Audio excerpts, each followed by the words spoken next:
Welcome to a special episode of We the People podcast. I'm your host, Chuck Marple. Today, we'll be talking with Ellen Lee, an independent and nonpartisan candidate for president in 2024. Welcome, Ellen. It's good to be talking to you today. Tell us briefly why you're running for president. Well, there's three important things I'd like to get through right now, which sort of will answer that question. You know, the platform that most candidates refer to, I like to call my core principle, because I don't have several things that I'm interested in. I have really one. It's we the people. You know, those three stupid little words that everybody's heard and nobody really thinks about. But it was still written by very smart people almost 250 years ago. I plan on going back to that, actually, because, you know, our entire government is based on those three ideas, those three little words anyway. The state governments have copied the federal government. The local governments have copied them. It's all based on the federal, and the federal is based on those three little words. They've never been implemented, really. I developed a system where the people out there are going to choose their own fate, as amazing as that sounds. Congress is not going to decide for them what's going to be done.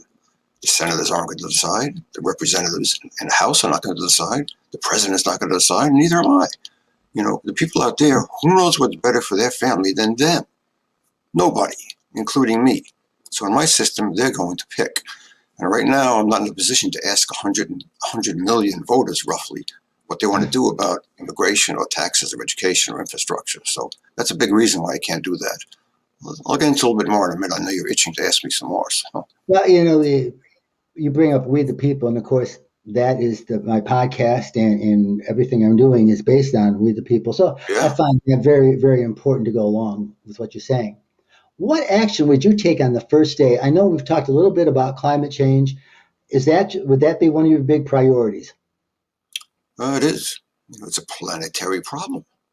This is not a national problem. It's an international problem. It's more than that. It's global. It's planetary. It doesn't even affect people only. It affects everything that's alive. Everything. All the plants, all the animals, all the ecosystems. It's a planetary ecosystem. Everything's being affected. And, you know, if you go back a few years, there were people who denied it. Those people don't deny it anymore. They change their tune. They say, well, it's a natural cycle. I say it doesn't matter if it's coming from the ground or the oceans or the air, whatever, or we're producing it. We know what the real cause is. There's too much carbon dioxide in the air, Mr. CO2. And we know how to stop it. Maybe we can't stop what's happening naturally, but we can stop what we're doing by changing the way we've done things for 150 years, dumping all this junk in the air. We're starting to make the switch already. We just have to make it faster. And I would push that, of course. Switch to solar, nuclear if we have to. It's still better than what we're doing now with fossil fuels. Wind power, wave power, geothermal, hydroelectric. The list goes on and on. There's a million ways to fix it. It's already being done. It just has to be done faster. And as the leader on the planet, which we still are, despite China and despite Russia, other countries follow our lead. We do it the right way, they're going to too. And that's what we need. It sounds good. Why do you think there's so much division in politics and society today? And how would you go about bridging that division? Well, I can't say who started it, because it's a free country. People can say and do whatever they want as long as they don't break any laws and hurt anybody else. So division is good. It brings up different points of view. But carried to the extreme, of course, is not so good. And people may start to hurt each other, like what happened at the Capitol. Some people say Trump made it worse. I'm not going to say if he did or he didn't, but people do listen to the president. And supposedly when he was talking about corona and bleach, there may have been some people who bathed with the stuff or even drank a drop or two. I don't know. So the point is that people do listen to the president. So I would go out there and hit the bully pulpit and tell people what I think. And hopefully they would listen. They would try to do things that are honorable and that will solve the problem, make things better to improve their lives. That's why I'm trying to do this, to save lives, to improve the quality of their life out there. I don't care about fame or fortune or glory or money or power. That's beneath me. I don't care about that at all. Besides doing podcasts like this, individual, how do you plan on getting the word out on your candidacy?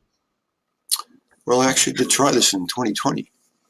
I ran into a problem the only problem I had, which I still do a little bit, but at least I learned some lessons, which is that it's very difficult to spread the word.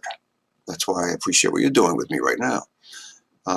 But eventually I'd have to get out there and, hit the stomping grounds and go from place to place. People still locked up a little bit because of Corona, and in some ways that helps me because I could do the Zoom meetings and spread the word that way. I'm getting actually very close to doing that. I'm on Facebook. I'm on all the social media sites. I have hundreds, thousands of followers, but it's not enough. It's a big country. It's 300 million people out there, and roughly a third of them vote. So it's not easy. I have to raise funds. I did that before. I'll have to do it again. I would rather do this without money at all. But unfortunately, the world works with money. So there's no way to do that. That's for sure. What do you want listeners to know about you as a person and as a candidate for president? Well, that I have their back more than anybody else would. Presidents come and go. Has their lives improved much at all? No, the rich people keep zooming. The average person keeps dropping. It's a slow drop, but it's extremely steady. You can't push this thing up for them no matter what's been happening so far. And the rich people, in the Great Recession that we had, they still made a ton of money. During Corona right now, they're still making a ton of money. And everybody else is still going down. I developed a tax system too, to help, because again, everything works with money. A lot of people have spoken about billionaire taxes, for example, and of course I would do that too, but I'm not trying to break the bank with anybody, with them or corporations, which I would tax too. Corporations are the blood of the country, blood of the world. Nothing would happen without businesses.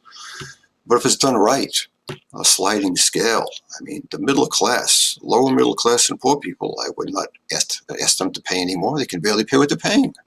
But the upper middle class hasn't really been tapped. There's a lot of people making 100,000 and up, a lot of people.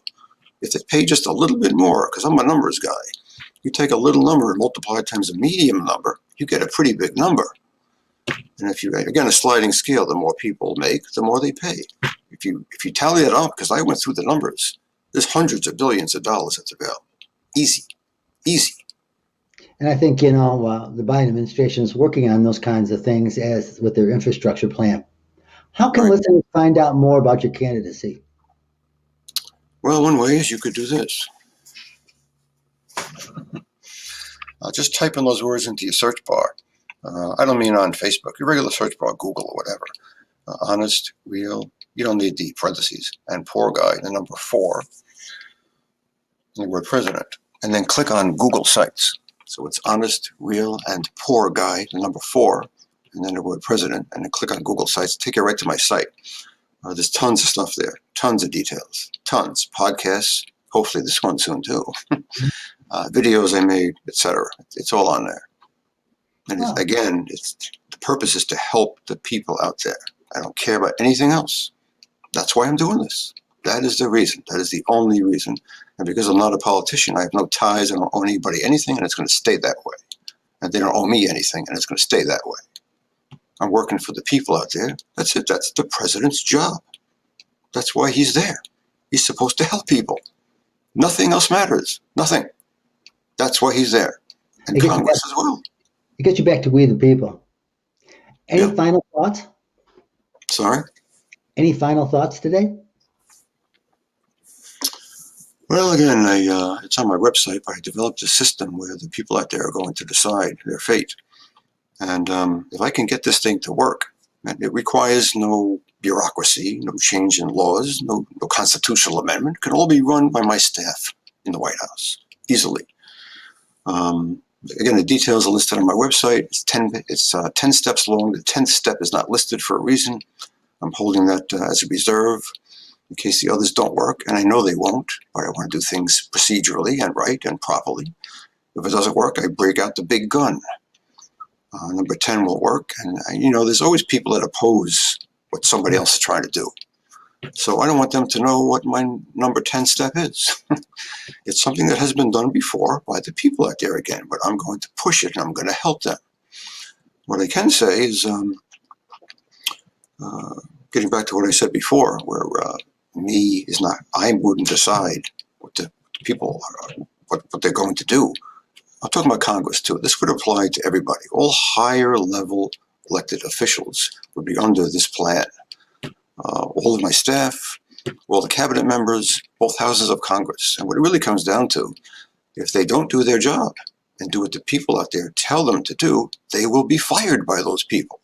I can't get rid of them. I can get rid of myself. They can fire me too.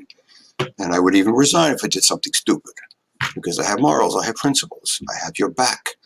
That's all that matters. But people who do not abide by the will of the people, it's supposed to be will of the people, they will be fired under my system. I don't care who you are. You will be fired. There's two reasons I would fire a person. That's one of them. And the other reason is if they lie. Because decisions are going to be made. Decisions are going to be made to affect lives. People are dying right now.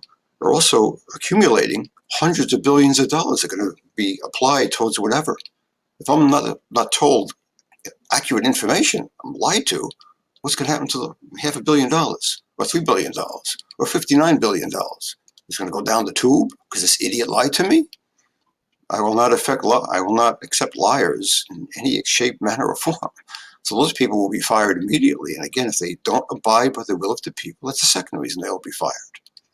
Those are the only two reasons I would get rid of somebody. Okay. I know you're fighting an uphill battle to running for president as an independent, nonpartisan person. So we wish you good luck on that. I think you deserve it. It's been very good talking to you today. Thank you for joining us today, Alan. We appreciate the opportunity to get to know about you and your candidacy. Thanks, And Jules. thank you for listening.